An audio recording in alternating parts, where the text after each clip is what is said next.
अधीर रंजन चौधरी के बयान से सियासी बवाल, बीजेपी का राजभवन मार्च, कांग्रेस लिखेगी चिट्ठी। अधीर रंजन चौधरी ने राष्ट्रपति द्रौपदी मुर्मू के लिए राष्ट्रपत्नी शब्द का इस्तेमाल किया था। सीएम ने अपने बयान में कहा, राष्ट्रपति देश का सर्वोच्च पद है। राष्ट्रपति किसी दल के नहीं होते, राष्ट्रपति पूरे देश के होते हैं। लेकिन कांग्रेस के नेता अधीर रंजन चौधरी ने जिस निकृष्ट मानसिकता का परिचय दिया है वह अक्षम्य है। उन्होंने भारत के राष्ट्रपति का अपमान किया है। एक महिला जो आदिवासी समाज से आती है वह देश के सर्वोच्च राष्ट्रपति पद पर बैठी हुई है। यह सर्वोच्च पद पर बैठी हुई एक बहन का अपमान है। यह नारी शक्ति का अपमान है। यह हमारे जनजातीय आदिवासी बहनों का अपमान है। भोपाल। राष्ट्रपति द्रौपदी मुर्मू को लेकर की गई कांग्रेस नेता अधीर रंजन चौधरी की टिप्पणी से सियासी बवाल मच गया है। बीजेपी और कांग्रेस अपने अपने तरीके से हमलावर हैं। बीजेपी ने संसद से लेकर सड़क तक इसके खिलाफ आवाज बुलंद की है। राजधानी भोपाल में भी बीजेपी नेताओं ने राजभवन तक मार्च कर राज्यपाल मन्नू भाई पटेल को ज्ञापन सौंपा। बीजेपी के प्रदेश अध्यक्ष विष्णु दत्त शर्मा, कैबिनेट मंत्री विश्वास सारंग समेत कई कार्यकर्ता मिंटू हॉल स्थित गांधी प्रतिमा पर इकट्ठा हुए। यहां पर धरना देने के बाद राजभवन तक सभी ने मार्च किया। वहां राज्यपाल मन्नू भाई पटेल को अधीर रंजन चौधरी की बर्खास्तगी की मांग को लेकर एक ज्ञापन सौंपा। बीजेपी के प्रदेश अध्यक्ष विष्णु दत्त शर्मा ने कहा, कांग्रेस नेता अधीर रंजन चौधरी ने जिस तरह की टिप्पणी की है वह अमर्यादित है। इसके लिए कांग्रेस सुप्रीमो सोनिया गांधी को माफी मांगनी चाहिए।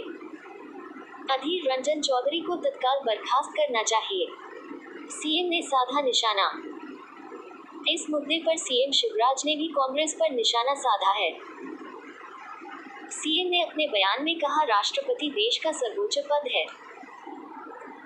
राष्ट्रपति किसी दल के नहीं होते, राष्ट्रपति पूरे देश के होते हैं। लेकिन कांग्रेस के नेता अधीर रंजन चौधरी ने जिस निकृष्ट मानसिकता का परिचय दिया है वह अक्षम्य है। उन्होंने भारत के राष्ट्रपति का अपमान किया है। एक महिला जो आदिवासी समाज से आती है वह देश के सर्वोच्च राष्ट्रपति पद पर बैठी हुई है। यह सर्वोच्च पद पर बैठी हुई एक बहन का अपमान है। यह नारी शक्ति का अपमान है। यह हमारे जनजातीय आदिवासी बहनों का अपमान है। देश कांग्रेस को माफ नहीं करेगा। शिवराज सिंह ने कहा, देश कांग्रेस को कभी माफ नहीं करेगा। कांग्रेस की मानसिकता ही आदिवासी विरोधी, महिला विरोधी और घटिया है। मैं श्रीमती सोनिया गांधी जी से पूछना चाहता हूं कि क्या वह अधीर रंजन चौधरी के बयान से सहमत हैं? सोनिया गांधी जवाब दें कि क्या राष्ट्रपति के पद पर बैठी हुई एक ऐसी हस्ती जिनका सारा देश सम्मान करता है, उनको ऐसे शब्दों से संबोधित किया जाना चाहिए? देश इस कृत्य के लिए अधीर रंजन चौधरी और कांग्रेस को कभी माफ नहीं करेगा।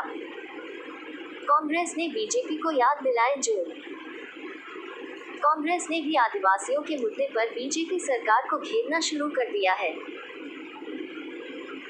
उसने कहा, आदिवासियों की हितैषी बताने वाली बीजेपी की सरकार के दौरान एमपी में आदिवासियों पर जुर्म बढ़े हैं। कांग्रेस ने हाल ही में खंडवा में आदिवासी परिवार की 3 सगी बहनों की खुदकुशी के मामले में राष्ट्रपति को पत्र लिखने की बात कही है। कांग्रेस प्रवक्ता भूपेंद्र गुप्ता ने कहा, खंडवा में आदिवासी परिवार की 3 बहनों की खुदकुशी, नेमावर हत्याकांड और प्रदेश में आदिवासी वर्ग पर हो रहे अत्याचार के विरोध में वो राष्ट्रपति द्रौपदी मुर्मू को पत्र लिख रहे हैं। पत्र में इस बात की मांग होगी कि राष्ट्रपति प्रदेश में आदिवासी वर्ग से जुड़े मामलों को संज्ञान में लेकर उचित कदम उठाएं। भूपेंद्र गुप्ता ने कहा, प्रदेश में आदिवासी वर्ग के हित के लिए लागू पैसा कानून के नियम भी तय नहीं होने पर वह राष्ट्रपति को पत्र लिख उचित कार्रवाई करने की मांग करेंगे।